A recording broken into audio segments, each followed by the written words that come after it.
Hello बच्चों, question states that a cuboid A B C D E F G H is an anisotropic with alpha x 1 into 10 raised to power minus 5 per degree Celsius, alpha of y is 2 into 10 raised to power minus 5 per degree Celsius, alpha of z is 3 into 10 raised to power minus 5 per degree Celsius. Coefficient of superficial expansion of face can be. तो हमें बताना है कि coefficient क्या होगा superficial expansion faces के regarding. तो हमें चार ऑप्शंस गिवन है, हमें बताना है इसमें से राइट ऑप्शंस कौन सा होगा। फर्स्ट हमारे पास है A B C D surface. अब हम देख सकते हैं कि कुछ इस तरह से हमारे पास एक्सिस गिवन है।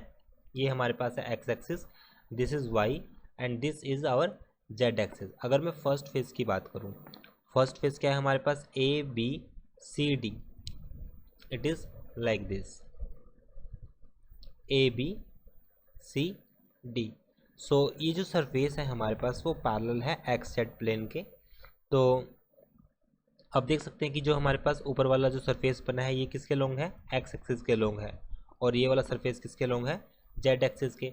And this point is parallel to this Z axis and this line is parallel to X axis.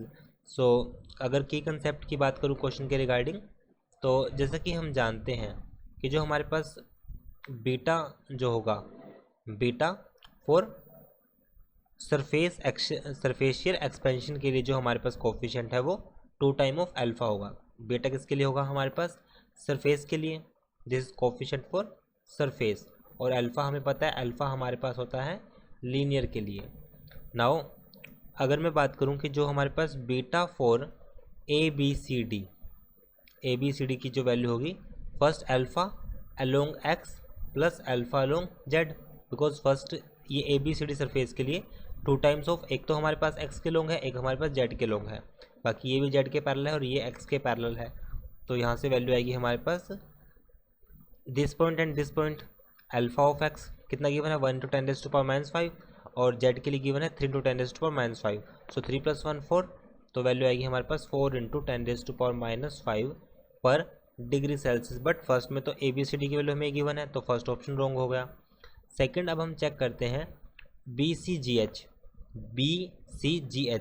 अगर बी सी जी एच का अगर हम सरफेस को बनाए कुछ इस तरह से हमारे पास सरफेस बनेगा बी सी जी एच, ये वाला बी सी जी एच, जिसमें ये हमारे पास किसके लॉन्ग है, जेड के लॉन्ग है, और ये वाला जो है वो वाई के लॉन्ग है। तो हम इसमें अल्फा ऑफ वाई और अल्फा ऑफ जेड को यूज़ करेंगे। तो इसी पॉइंट से हमारे पास beta of B C G H की जो वैल्यू होगी that will be equal to alpha along Y plus alpha along Z. Y के लिए 2 एंड इसके लिए 3, 2 and 3 कितना हो जाएगा हमारे पास 5 into 10 raised to power minus 5 पर डिग्री सेल्सियस। सेकंड ऑप्शन भी रॉन्ग हुआ। अब हम देखते हैं C D E H, it is like that, जो कि जेड से ये अलोंग एक्स है और ये अलोंग हमारे पास किसके है, Y. So beta for C D E H, alpha along X and alpha along Y, दोनों का सम किया। So this value is 3 into 10 raised to power minus 5 पर डिग्री सेल्सियस। एंड इसी तरह हम बीटा की वैल्यू निकालेंगे। लास्ट हमें फेस गिवन है ई एफ जी एच, उसी प्रोसेस से। तो ये हमारे पास एक तो एक्स के लॉन्ग होगा और एक होगा हमारे पास जेड के लॉन्ग, दोनों की वैल्यू को सम किया। This value is 4 into 10 raised to power minus 5 पर डिग्री सेल्सियस। तो अब हम देख सकते हैं कि जो राइट ऑप्शन हमारे पास है वो है third option, that is beta along C D E H is 3 into 10 raised to power minus 5 per degree Celsius. I hope solution is understandable. Thank you.